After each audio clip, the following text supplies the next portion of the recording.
What's up, everybody? Happy Good Monday, Bill. Happy Monday. How are you? I'm sick. I can hear that in your voice. Getting better, hopefully getting better.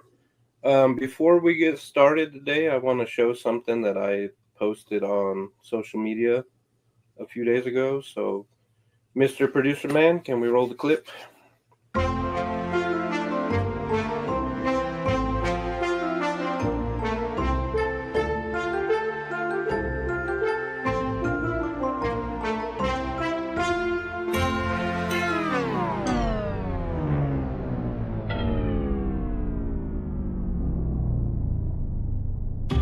I went to try to get up, and I felt a hand in my shoulder that said to sit down. The man that was questioning us in front at that point, he says, "This is what you're going to say that took place." And he says, failed to cooperate. He says, bullets are cheap, they're a dime a dozen. After that, basically, I clamped down.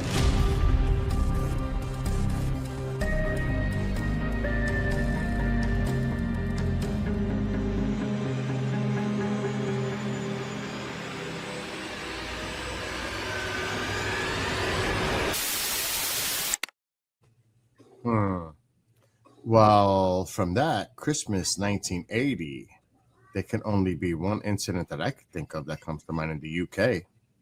I don't know what you're talking about. I mean, the voice, I'm not going to say who I think it is, but I have a pretty good idea of who it is. And for that person to come forward now, I'm very curious because, like I said, I don't want to get spun out of control here with how that all went down with Larry Warren. And, I think a lot of that came from Adrian Bustinza, and we know what John Burroughs experienced and some of the others, but that's a heck of a teaser. I want to, since you posted it, I want to hear more what you got to say about this.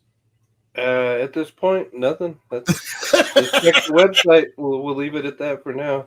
Oh, so the website? What is the website again? I saw it quickly on warintheshadows.com. War in the Shadows. So I'm sure people need to go and check that out to stay up to date. What's coming with this?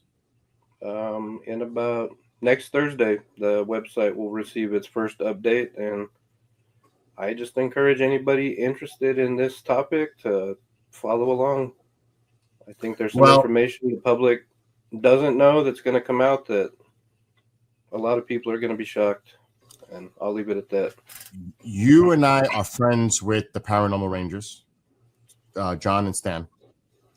And on Wednesday, because obviously in the last 24 hours, a name has come out, alleged NASA whistleblower, and they're going to have him on the show. It's going to be John, Stan, and Michelle, and they're going to interview this individual on Wednesday's show.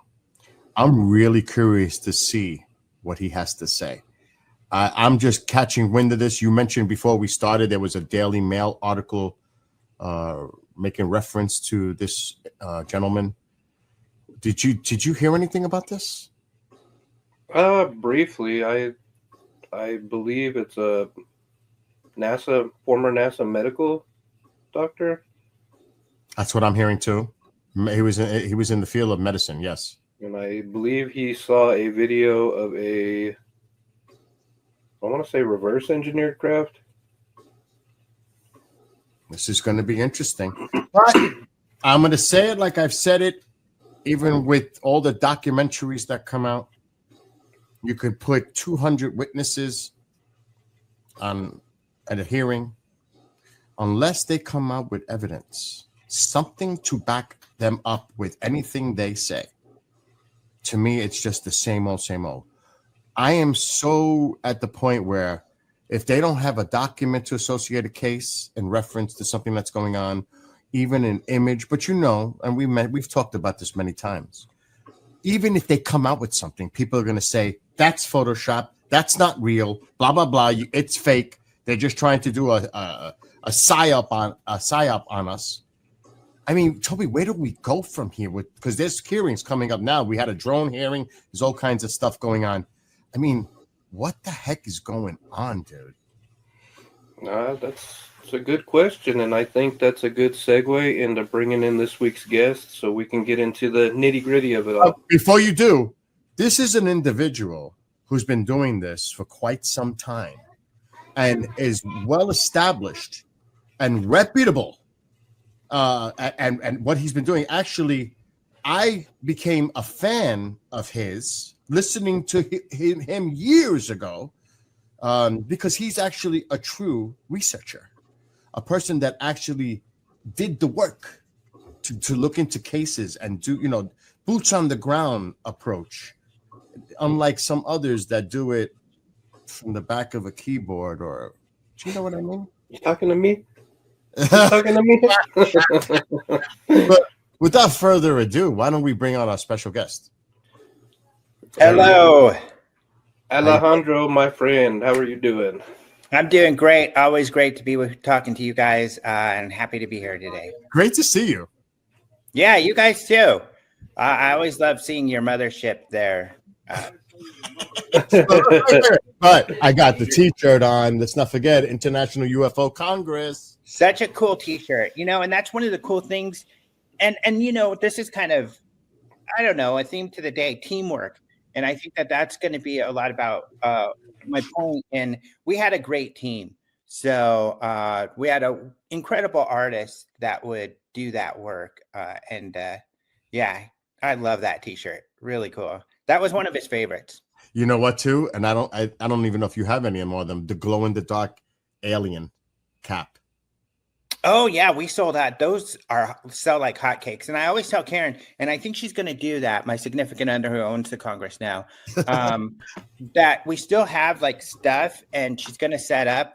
But people love stuff like that. Like everybody loves those hats. They love the beanies with the aliens. She's got a bunch of really cool lights. So I think we're even going to set up a booth at the local swap meet because we were just there yesterday asking them about it. And I think it'll sell like crazy. And people love it. And there's no outlet for that kind of stuff. Yeah, I agree. I hope soon we hear of more conferences like yours. Yeah. And of course, Karen, in the near future. And I know I would love to be there when you do. So hopefully that will happen in the near future. You'll know for sure. Of course, you and Toby will be some of the first people we contact. But I think it'll happen again eventually. It's just kind of, and we'll get into this, been kind of weird out in the field. And even, economically, things have gotten really difficult for doing that sort of thing. So what's your take on everything that's going on? I mean, a lot's gone on since we last spoke, but I mean, it seems like it's either new or not new, more hearings, small hearings. I can't even keep up with all the spin that goes on out there with individuals involved and the credibility factors and the bickering. Alejandro, you've been doing this a long time. Have you ever seen it in the state that it is right now, when we think that we could be at the point of possible some drip disclosure happening, but yet at the same time, it's so unorganized and like it's a mess to me. Yeah, I agree with you. I think it's that social media drives like a lot of bad behavior is a lot of it, but also and I'm going to be very critical of these people that, I consider I even say right now, consider friends, although I don't think they consider me a friend anymore, just because I'm speaking the truth about their bad behavior, and bad behavior is bad behavior. In the past, we have had people, let's say like a Paul Hellyer or even a Colonel Holt, who can be kind of gruff, but still they're respectful. And, they appreciate other people's opinions. But now we have these former government officials who are mean and engaging in cyberbullying. And if you doubt them, they will marshal their armies and their sock puppet accounts to attack and take people down. And it's absolutely wrong. So it's created this environment where if you doubt these certain characters, it is more of a cult of personality than it is about the facts and the data, they will attack. So it creates this environment where we can't have civil discussion. But are they trying? But are they trying to control the general narrative? I mean, is this about controlling? I think. And I'm maybe a little more forgiving and maybe a little too forgiving in that sense, is in where I don't know that they are trying to control everything. I can understand. And a lot of people these days are like, obviously, this is an organized kind of effort to control the narrative. I'm not so sure about that. From my experience with these individuals, they just really have a very strong conviction and belief that there are these conspiracies and there are these things going on. But also, and this is why I've told people since the get-go, this is not a good source of information and nothing will come of it. How do I know that? Because all of us who have been involved with this know that the Bigelow Group, and these are all part of the Bigelow Group. It's the Bigelow Company. They've always, and it's funny because people used to despise Bigelow about 8 years or so ago, and for the longest time. And I was here defending him, saying, hey guys, I know that he does some things that we don't like, but at least they're still searching. We shouldn't really hate on him so hard. And now everybody loves him. And I'm like, well, remember what you guys did hate on him for? That was legit. And so we have to remember that and still take that into account. And what did people hate on him for? Because they hoarded information. They would claim we've got evidence for X, Y, and Z, yet every time we were able to get anything from them, data or information-wise, it would quickly be debunked, and it wasn't as amazing as they had sold it. And that is exactly what continues to happen. OSAP was Bigelow. ATIP, came from Bigelow. ATIP was OSAP, but Lou Elizondo's club called ATIP, these are stemmed from OSAP, the Bigelow thing. UAP Task Force was people who worked with Bigelow. Grush is someone who got his information and worked with the Bigelow Group, and it's all tainted information.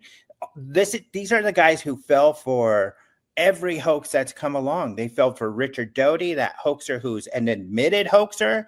They fell for the alien autopsies videos. They even hired Richard Doty after all of this. I mean, it's just time and time and time after again. So am I surprised that what happened yesterday when Lou Elizondo says I've got amazing evidence, and his amazing evidence, if it's a video of irrigation circles, I'm not surprised by this at all. What I'm actually a little bit happy about is that I've been ringing this bell for years and people just attack me like crazy. But I don't care. My followers go down. I don't have as much retweets, whatever. I'm not doing this for retweets and popularity. I'm doing this to get to the truth and to share evidence. And if I've got, I've been fortunate enough where I've been paid full time for well over 10 years to do this sort of work because of my integrity, because I stick to the facts. But even if I'm not doing that, I'm happy to work and then provide this information for free, which I've also done for a long period of time. So it's just watching this over the years. Luckily now people are like, I did a Spaces the other day and people were floored. They were like, oh my God, all of these revelations. And it's like, they're revelations to you, but if you would have listened to my podcast for the last 5 or 6 years, it's the same thing I've been saying all along. But now they're open to it because now they're like, you're right. These people have been making all of these bombastic claims. They haven't displayed any evidence. They make more bombastic claims in front of Congress and then display this ridiculous evidence that gets bombed, hurting all of our credibility in the field and our ability to be taken seriously. And so it's just the same thing over and over again. But, getting back to your original question, I don't think they would have shared or even gone to Congress if they didn't believe this stuff. I think what happens is they didn't act properly. So in other words, they came out and said, look, here's a host of information that proves aliens are here. Almost all of it, if not all of it, was debunked, except for maybe Nimitz, but still there's no hard evidence with Nimitz. But all of it's debunked, and now they're trying to grab at straws. Well, what about this? Well, what about that? When really... And at any time you can redeem yourself. At any time you can say, you know what? I've been putting the cart before the horse. We need to slow down and we need to take a harder look at evidence before we put it out. And even I look at and share UFO videos every week. It's my job to look at and evaluate videos every day. But I always tell people these videos that I'm showing you, I expect them to get debunked. But I'm hoping that one of these videos will not get debunked. And then we're going to have real evidence that we can share with the world that something's going on. I invite people like Mick West to look at my stuff and debunk it. I don't always agree with him, but mostly I do. He's got a lot of expertise and he can see things I don't see. But that's what we have to do. We have to do this as a team. It's got to be teamwork. And we've got to be willing to disagree with each other. At any point, any of these people I'm critical of, I would sit down with them and I'll ask them hard questions. And that's one of the things that I've always done. I always ask the hard questions in my interview, but I want to hear what they have to say. And I'm not expecting that, I'm going to get a gotcha. No, I'm hoping that they will have some insight and some information that'll make me rethink how I'm thinking and that we can all learn and move on together. Yeah, I've been following online in the past few days, and I agree. You should be able to speak from your experiences, from your research, without people just dogpiling on you. I think it's healthy for people from every side of this to have their voice and to be heard. And so I do agree with all the online attacks. They're not helping anything. They're not doing anything. So I applaud you for pushing through, even though you're getting a lot of unwarranted hatred, I would call it. So I definitely, I've known you a long time. I value your opinion. So I'm glad you're coming out and talking about things from your perspective. And, only you can speak to your experiences you've had dealing with these people. I think there's a bigger issue here at play. I think when we're dealing with people that have been in this field for so long, like all of us here, we've been involved with this at whatever level and whatever our involvement is. But this is not about what's going on within the community. This is about public projection and what they're going to see it as. And if you put out stuff that's not properly vetted, you got to make sure that whatever you're going to put out there, you take your time, you do the valid research, you get people that have the expertise, like Alejandro mentioned, a Mick West person or Mark D'Antonio or whoever it is. But you got to make sure that you have people that look at this stuff before you put it out there. And then quickly it's, this is not what you say it is. That doesn't look good. It just does not look good on the individual that's presenting it and the whole community as a whole. So again, this is about how the public is going to perceive this if they have that interest. And at a hearing, that's why I mentioned it earlier, at a hearing, I would hope that instead of hearing somebody's account, I don't care what level of military they were held or what position in government, please, like Alejandro said, we need evidence to back it up, but real valid evidence. Then at the same time, when you have stuff coming out and it's debunked, and is somebody purposely giving them that stuff to go out there and put it out there only so it looks foolish and debunked and makes it a big laughing stock like an egg kind of a deal? You know what I'm saying? So I think this is bigger. This is about what the public's perception is going to be on this, because the stuff that goes on behind the scenes, that goes on in any form of business or workplace, that happens. You're going to have that, but maybe not to the degree because of social media and the links they go to try to attack people or discredit them or whatever. But we have to think, like Alejandro said, as a team effort. This is about putting it out there for the public and for the public to become aware of this. This is a serious topic. The UAP topic is a serious topic. It is a national security threat, whether it's an adversary or otherwise. But this is a serious topic. And to have all this noise going on in the background is helping no one. Right. We got to a point where NASA put together a study panel, and that panel came back and said, UAP are important. They're worth the effort to look into. They recommended that NASA look into it.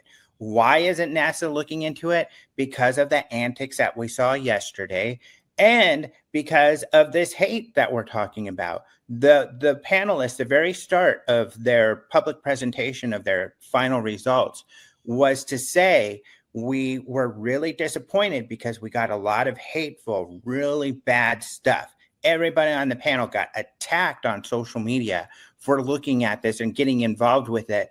And I know behind the scenes, nobody wants to get involved with it now. Why? If you're a scientist, why would you put your reputation and just, why would you invite, hey, everybody, I'm going to get involved with this. Send me a bunch of hate and threaten my family and say mean things about me. It's awful. And it's even hard, gets a little bit hard for me to deal with. And you all knew Lee Spiegel, great person.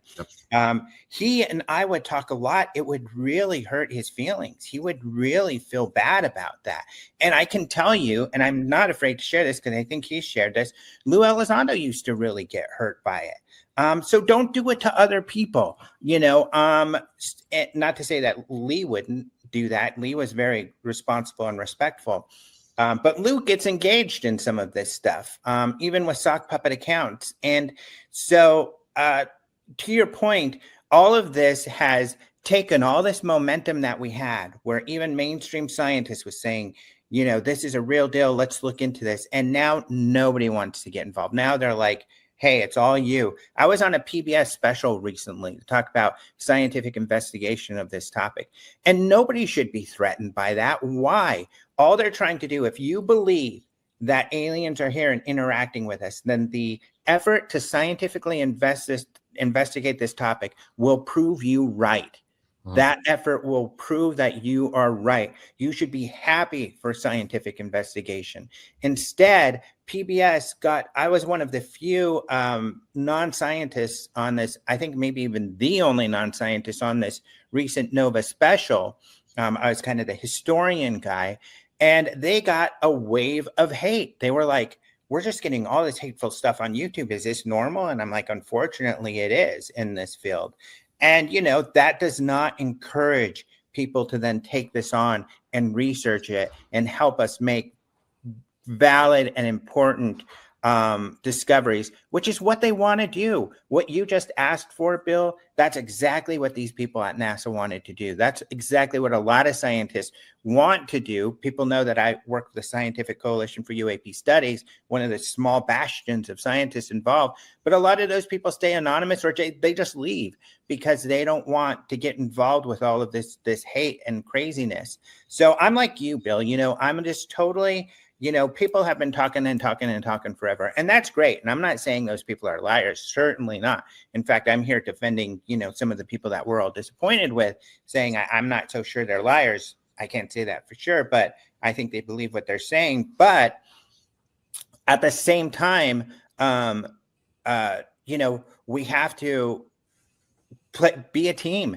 And the scientific investigation is part of that. So if you want to make discoveries, don't bash that side of things, because then that'll never happen. And at this point, unfortunately, I don't think it's going to happen. I started my own nonprofit called UAP Discovery. It's uapdiscovery.org. People can see. And what I wanted to build was like a model of how NASA can do this sort of work in a safe environment that is positive, that encourages kids to go build camera systems and sensor systems and try to get some UFO videos. That's why I'm involved with Enigma and the Enigma app, because we're getting a ton of videos that I can look at and share. And we have some videos that are really interesting that we can't figure out.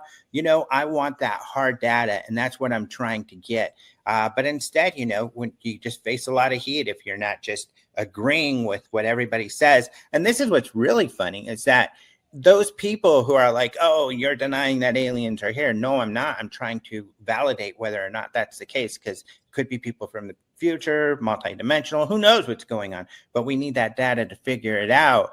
But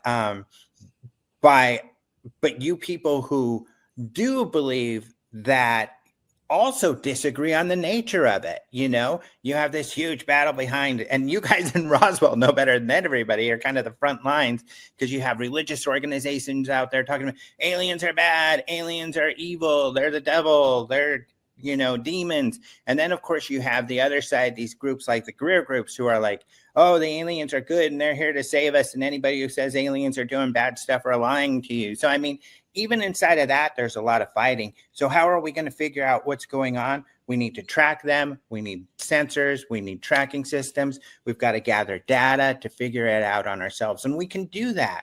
And the talking heads or the people making claims, like you said, Bill, isn't really going to get us to that next step. Okay. Now, I agree with everything you said, but I'm looking at, because I don't, believe it or not, I don't do social media. I'm glad I don't, because I'd be afraid to see what's on it. It is good you don't. That's very wise. I wish I was that. But at the same time, look, when these whistleblowers start coming out, it takes a lot. It takes a lot of courage to come out and put your reputation and it's really your livelihood is at stake. Everything that you did, your career. But they grush. And Lou Elizondo said it at a hearing. He said that the intimidation, the attacks, the threats, they do go through this. And anybody, I don't think I would want to be a whistleblower and have to deal with all that stuff coming back to me just because I'm going to get attacked. As soon as I sit on that chair, I'm going to be attacked. They're going to try to discredit me. They're going to try to go after me. They're going to try to do this. So that is to me, overall, that's a bad precedent moving forward. Why would you want to be a whistleblower? When you see everything else that's going on, I would say, screw that. I don't want to go and put myself on the line and my family and all that when it's like this. Another thing, too, is we know how things are when people look at the government, the mistrust in government. If they see that all this stuff is going on and they're confused by the messages that are coming out from this one or that one or this one, it's the same's going to happen. Mistrust. They're not going to believe anything anyone has to say. It doesn't matter if you're A, B, Z. It doesn't matter where it's coming from because they're going to say, you know what? I don't know if I believe him, her, this, that, because you know what? I'm so confused. And that's why I think, despite differences, people need to respect each other, number one. Two, people need to come together and work on the ultimate goal, and that is to bring the truth to the public. Forget about what we all know, because we know a lot of stuff that the public doesn't know. It's not about us. It's about putting it out to the public and telling the American people or the people in the world what's really going on here and bringing the truth to them. Because I'm with you, Alejandro. I don't know if they're extraterrestrial, they're coming from another planetary or interdimensional or from the future or whatever. I mean, those are questions I ask every day. But obviously something's going on. And without the science, it's worthless to me. I need the science. I need the data. I need the evidence. I need something tangible that I could say, oh, you know what? This is real. And you know what? If it turns out to be an adversary, I'm okay with it. But that doesn't mean that's the only thing that's going on. Exactly. I mean, there is science in this that is verifiable as far as anomalous phenomena that are part of the subset of UAP, such as ball lightning, Earth lights. These are both things that scientists believe are real, but haven't been able to prove. We can gather data and help that scientific effort to identify those, to prove those are real, and then to understand the mechanics behind how they work. How does that help us? Well, it makes us have scientific discovery so we understand physics in our world better and we can develop technologies and stuff like that. But it also helps us in this field because then we know, oh, that's not, a craft, that is ball lightning. We know what environments these things happen in. So then we know better what to look for when we're looking for things that are anomalous. So I think there are scientific discoveries that can be made. And right now, everybody can get involved with it. You could download our app. If you don't want to download our app for some goofball reason, because it's free and you get all kinds of cool tools with it, just use your phone and then submit that to somewhere. That's fine. But we have, our phones, we have other systems. If you go to UFODAP, that's my favorite place, UFO Data Acquisition Project, UFODAP.com. He's got all kinds of really cool systems that he's built there that you could buy that are camera systems and then other types of sensors that you can add to it, such as all sky cameras that get all spectrums of light, temperature, radiation, all of this sort of stuff. And data, the same stuff that Galileo is doing at Harvard or that UAPX has been doing, which are scientific driven efforts, science driven, PhD driven efforts, where we can gather this data to figure out more. All of us can get involved with that. But the problem with the whistleblowers is you have to be a real whistleblower if you're going to call yourself a whistleblower. To lose prior, he used to not say he was a whistleblower. Whenever I would call him that, he would say, no, I'm not a whistleblower. And he wasn't. But lo and behold, it turns out there was no official UFO investigations going on in the government. That was not true. That entire New York Times article was almost completely false. What we had was a project called OSAP, not ATIP, like the New York Times said. ATIP was a nickname for OSAP. We had a project that was given, what was budgeted. They didn't get it all, but they were budgeted $20 million to investigate advanced aerospace weapon systems, just like the title says, and to create these scientific papers on different weapon systems and theoretical physics. And they provided those papers. So they did what they were asked to do. Behind the scenes, though, they were investigating the paranormal, the Skinwalker Ranch stuff. They were investigating Bigfoot, cattle mutilations, poltergeists, UFOs being one of those things, all of this stuff. And you could read this because the guy who ran the project for the DOD has a book. Lukatsky has a book out there where he outlines everything. I was saying years before the book even came out. I knew this because we all knew what Bigelow was up to during those years. But they were doing that unofficially. They were doing that. They even say it themselves. We didn't want anybody to know we were doing this. They did have the blessing of Harry Reid, who helped start the program, and they did have some Congress people who said, yeah, let's go ahead and do this. So they did have the blessing of officials, but it wasn't an official UFO project. It was a secret. They were doing it behind the scenes, and nobody knew they were doing it. So when the DOD says, this is where the nuance is and where people don't get it. When the DOD says there was no official UFO project, they're right. But at the same time, they will say there were UFO investigations that were done by the DOD under this project. That's also true. So they were doing them, but they weren't doing them because they were tasked to do them. It's because they took it upon themselves. So right there, we don't have, that was a falsehood. So you're not a whistleblower if you're blowing the whistle. Who are you blowing the whistle on? Bigelow and Lukatsky for doing paranormal investigations when they weren't supposed to with the taxpayer's dollar? Is that what you're blowing the whistle on? Because you're not blowing the whistle on secret hidden by UFO investigations, unless you're talking about the stuff you yourself hid from not only the public, but Congress. So we have all this falseness. And then when it comes to Grush, we hear a lot of the same stuff the Bigelow group has been saying for years, like I've been saying, that they can't substantiate. And a lot of this even comes from, Richard Doty, a disinformation person who admitted to disinformation. He's the one who first came up with this MJ-12 stuff. He's the first one to come up with this aliens at Area 51 stuff. And what happens? He goes on TV in 88 or 89, says there are aliens that took over our base in Area 51 and there was a big battle and they love strawberry ice cream and all of this crazy stuff.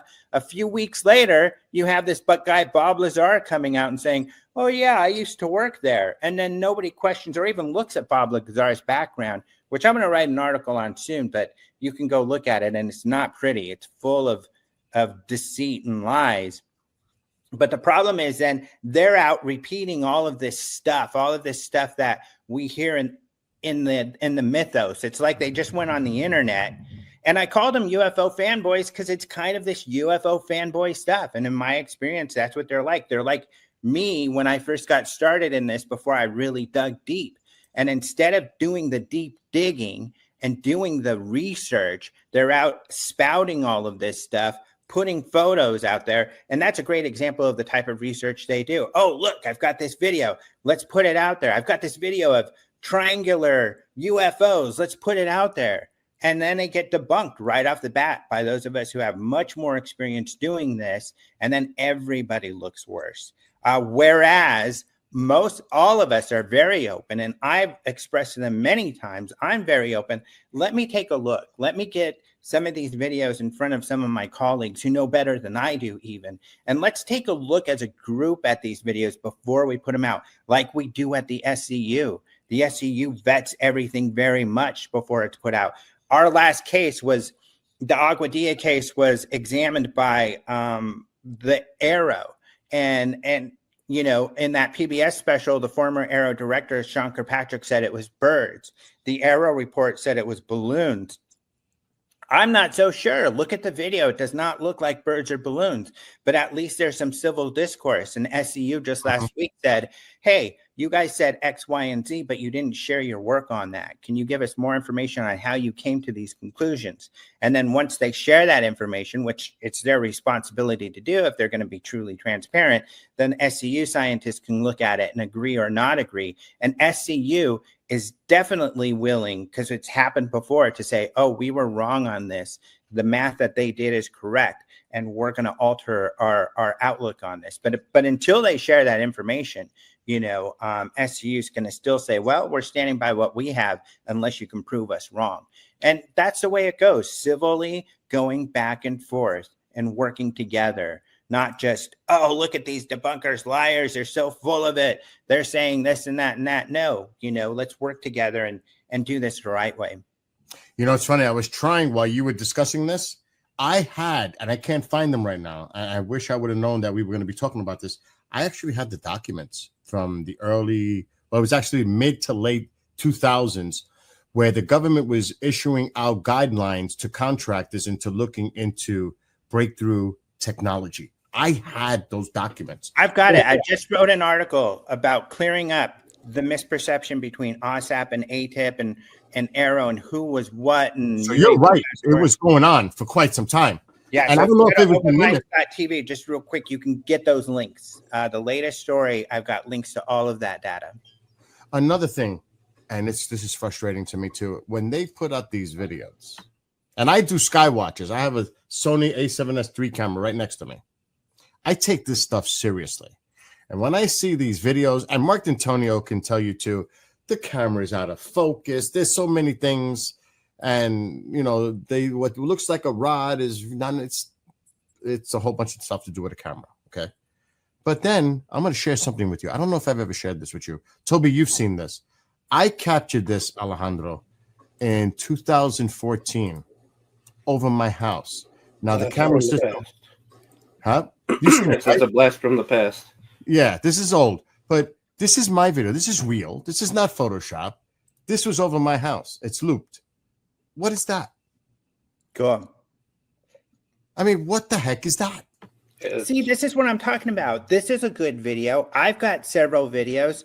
Why don't they come to us and then we all work together with SCU, with Galileo, whoever else wants to work with us, and evaluate these. And I think it is incumbent upon us then to get it in front of Mark D'Antonio and Mick West. And interestingly, as we know, although Mark D'Antonio is very heavily involved with all of this and believes there's something to it, he mostly, I don't know that he's ran across one video that he can say, I think that's real. That's fine. Why don't you believe that?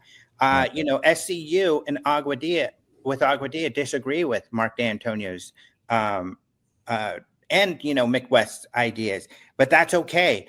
At least then we know what the other side is thinking. We can counter with our own data. And then that's how science works. It's a community. But you're right. You know, out in the public, like, this is a really good video. I've got some good videos. Others have good videos. There are much better videos out there than these silly videos and that goofball, just ridiculous picture that was shared yesterday. That's the point I'm trying to make. There's such, I mean, real videos that are unexplainable, like mine, like what you said. I sent this to numerous people.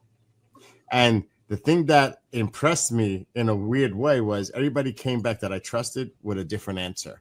So that tells me nobody knows what the heck it is. That's a great point. Exactly. Just like I say, when Kirkpatrick and Arrow are coming back with two different explanations, that means neither of them know for sure what it is. Exactly. That tells me now we're dealing with something. Because, like, we all know this. 99% of it is got a rational, logical explanation behind it. It's that really small number that tells you, okay, now what exactly, like mine, I don't know what that is. I don't know what that is. Some people say it's a meteor breaking up. That's not a meteor breaking up. It could. This is 11 years ago. Could it have been a drone test? Yes, it could have been. But a human is not going to survive in that G-force of what is doing above me and in my sky. So it's either a drone or it's something else. That's my conclusion. But at the same time, at least this is a credible video that can be analyzed properly, not something that you put out and 3 days later, oh, that was a camera anomaly. Or, I mean, you put all that effort to put something out there and you're building it up and then it turns out to be nothing. And it would be different if these guys were, just anybody out there in the public. But these are people who are journalists or who are former government officials. These are people who should know better. And a lot of people who have been intelligence are like, these people would get fired for this sort of behavior in the government or in intelligence, because you always have to vet. You always have to get your information and get other eyes on it. You don't do things in a silo like that. You do it as a community, and you don't come out. And this is what's very frustrating with Jeremy Corbell and George Knapp and Elizondo and all of these guys, is that they'll come out and say, we've got this amazing evidence, pretending like it's the end all be all. And this proves everything that they've been saying. And then it's quickly debunked. And worse, some of them will never come back and say, oh, I was wrong. Now, Lou, to his credit, does do that. But when maybe once we can forgive you for, but not multiple times, that means you're a bad source of information. And when these people keep doing this over and over again, it means they are not credible sources of information. It puts everything that they tell us into question, because they obviously have low levels of discernment, and we can't trust what they're saying. And I wish we could. And if they had conducted themselves better, where they were more careful about how they presented the information, then their credibility would be preserved. But it hasn't been, and their credibility is shot. And when I say these are bad sources of information, and it kind of gets back to the beginning of what I was saying, that is why from the beginning I've said Grush is not going to share anything with us. Lou's not going to share anything with us. They don't have anything. They have the same stuff Bigelow had. They have the same stuff Bigelow and his group has always been saying they've had, and never been able to produce anything. They're a bad source of information. I wish that weren't the case, but it is. So we need to look at other sources of information. And I'm not even saying there's not whistleblowers out there. I'm sure there are people sitting on information that's probably terribly interesting. But when we're listening to these guys and looking at the wrong direction, then nobody's looking where the real stuff is. Because I believe, and there's some work, especially like Paul, I forget his name, in Australia, has done some real good work where he tracked back who are the organizations getting these really good cases. Where's that data going for like the Iran case or for any of these other cases? And they go back to foreign technology scientific organizations that are very top secret. If any work has been done, that's where it's been done. And why do they say there's no UFOs? Because it's classified as foreign until they can prove it's not. And they can keep saying, we believe this is foreign technology, even if they don't know how the technology works, but it keeps it under wrap. And maybe rightfully so, because how do you be the guy who says, oh, this isn't Chinese, this is otherworldly, and then it turns out to be Chinese, and then you're a total fool. That's why we're not going to get anything from the government. We're not going to get anything from intelligence. We either got to get it ourselves, which we can do. All of these great cases out there weren't cases that anybody in the government gave us. They were ones that we sought and found ourselves, or that were leaked. And I would point out, I agree with you, and I think there are some really good organizations out there that are starting to put this together. One that I always reference, and I know you'll agree with me on this, National UFO Historic Record Center. Oh, number one. David Marler. That's an example of very high integrity and doing it right. Absolutely. And anybody that hasn't been to his facility, it's amazing. I told my wife, for someone that's into UFOs, that's like going to Disneyland. She has to drag me out of there kicking and screaming every time I've gone. So I was at the opening, and it was amazing to see all of the government officials from Rio Rancho, which is a nice neighborhood in Albuquerque, coming forward and being so excited about what David's doing and participating. And they're the ones who got the funds to open up his center And it's wonderful because that is the right effort. And David Marler is one of those people, you don't find him on social media fighting here and there. He's very focused on sharing the information. And this is one thing, a bone I would definitely pick with Arrow, which is that their historical report, when it goes back to like the distant past, I think they were right about Arrow and that group, the OSAP stuff. But when you get into the distant past, I think they did an awful job. It was full of errors. And, David Marler sitting on this mountain of great data and extraordinary cases that even the Air Force couldn't explain. They couldn't explain over 700 cases, despite trying to debunk them as hard as they could. So there is a lot of good data there and interesting information. And David Marler calls it like it is. He's very fact-based, very high integrity. I can't say enough good things about him. Yeah, and it's really interesting being there. I mean, they should have taken a look at what he had, and I would suggest the members of Congress that are looking into this do it too, because he has the original Project Blue Book notes with J. Allen Hynek's personal notes written on them.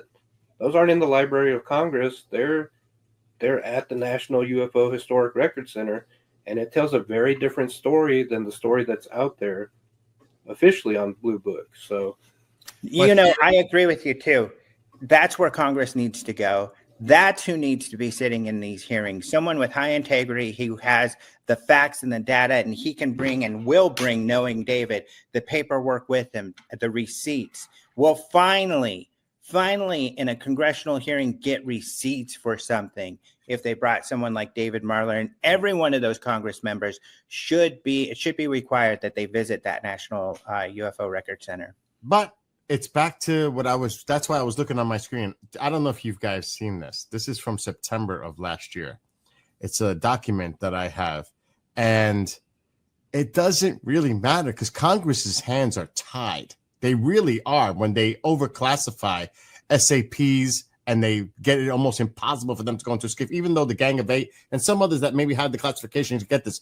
But unless you bring like stuff like you're saying from Mahler's, the receipts and all this stuff, it would be nice if you could declassify documents or anything associated directly with that specific case to show that they were working on it. But I want to show you something quick because I can't believe it, but we're almost out of time. I want to show you. I don't know if either one of you seen this.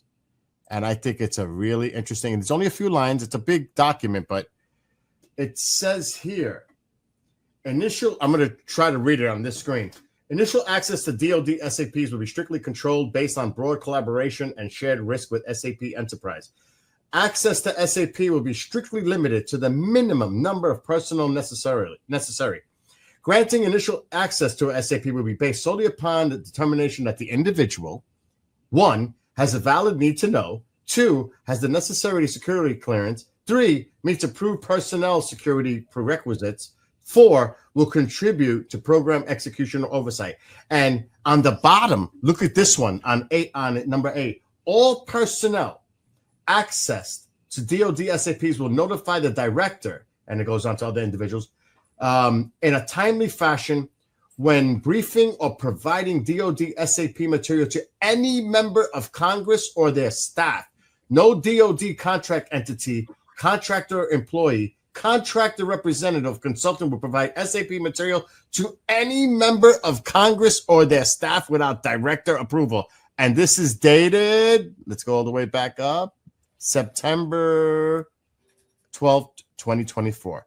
So and as much as you want to criticize Susan Go, who is the PR person for the military, she tells it like it is. And, it wasn't too long ago, and I think it was probably to John Greenwald, who's, always asking her questions, where she said, and he said, well, what are your plans to share information? She said, we're not required to share information about what we're researching, how we're researching it, or the results of our research. And we have no intention of sharing any of that. Exactly. That's it. They're not going to share anything, and they don't want to. They believe that it's national security. And to be honest, who am I to say that it's not? So we got to go out there and get it ourselves, and we can. Toby's got some, really good information. It sounds like I'm very excited about it, about 1980. So we'll see. Yeah. But more than that, you've got that amazing video. I've got great videos that I'm sharing every week. There is tons of stuff out there. Any of us can go out, get a bunch of buddies together and invest in some of these sensor systems and put them up and catch our own data. What are they going to do if we're getting all this data and we're catching these amazing things with all of this instrumentation and we've got this data? Nothing. And we're going to get where we do have at least some scientific interest, and we can increase it by this sort of work to get that sort of stuff analyzed. We can do it all ourselves if we wanted to. Get off of our butts and get off of our keyboards and get out there and get some data. Science, data, science, baby. And I that's the way to go for the future. It can't be just a hearsay or a story or an account. It's great. It sounds awesome. I mean, wow. But without the data or the evidence, it's nothing. I'm telling you, I'm to the point. I'm all about field work. I'm looking at my case right now of stuff that I've pulled from the debris field, the skip site, the alleged final resting spot, and I agree. The public needs to get their own stuff, get it tested, get it analyzed, and make that public. Mm-hmm. Let's just put it all out there. If it's something explainable, that's what it is. Right. If it's unexplainable, then that just broadens the mystery and gets more people interested. Remember when there was that footage of somebody capturing on camera, even though it may not have been true or not, but when something goes viral like that, everybody seems to pay attention. Mm-hmm. So, like Alejandro said, if ordinary folk can play such a vital, critical role in getting to the truth for disclosure, because I think it's actually going to come from the public. I honestly think it's going to come from our end. Totally. Something that's going to go viral, that's undeniable. It's not photoshopped. It's not AI. And you're going to see how much attention that gets compared. And you know how quickly, because you guys know about social media more than I do, how quickly it'll spread. It'll go so much faster than anything we probably could hear from anybody that speaks out of hearing. And do not go to any of these big talking heads. I'm sorry, guys, and I apologize if this upsets any of them who may get word of this. Don't go to Lou Elizondo. Don't go to George Knapp or Jeremy Corbell. Don't go to any of those people. If you go to anybody, come to us, any one of the people right here, or go to your local media. But don't go to these people who are just going to hoard the information and try to make a big marketing thing out of it so they look so wonderful, and not treat it with the respect. And in fact, I would say go to SCU or Galileo. Go to any organization that's got more integrity and that are doing this for the right reason and doing the work, the hard work that needs to be done to verify your information. I agree. Just like if you had a sample of something, you want to test through all the proper procedures and protocols, have it determine what it is and find out the answer. I feel the same thing about my video. I'm not just going to give it out to anybody. And you know what? If it comes to the truth, I would never charge. No, I don't want profit. I just want it out there for the public, period. Don't get me started with that, but I agree. But anyway, I think we're already out of time. Alejandro, where can people find your work or your podcast or everything that you're doing?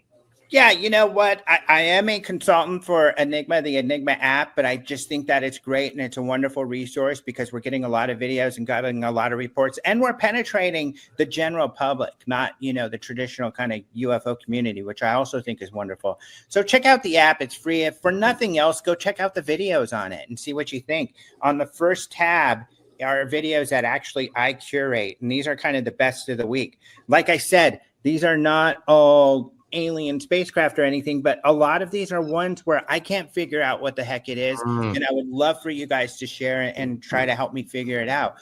You can go to openminds.tv, where I periodically on and off had my podcast and articles popping up there. And I hope I always provide receipts for everything I say. These aren't just opinion pieces. These are pieces with tons of data where you can go check my work. And if you disagree or you think I got something wrong, I would love to hear it, because I want to make sure that I'm getting good information out there and I'm not also having, putting out anything that's wrong. So yeah, those are a couple places you can find me. And UAP Discovery is burgeoning. It's just beginning, but I'm posting a lot of news and cases on there. So that's uapdiscovery.org. Thank you so much for coming on with Toby and I. Toby? Thank you guys for having me. Can't wait to see you guys in person again. Yes. Yeah. Hopefully it'll be at a new UFO Congress because I never got to go. Oh man, I want the deer. I want the cat. You kidding me? I'm ready. Let's go. Bill's just here for the chicken. We all know it. So Alejandro, thanks again. My pleasure. Thank Have you to guys. have you on again. And yes, for me and Bill, we will see everybody next week. Thanks, guys. Run.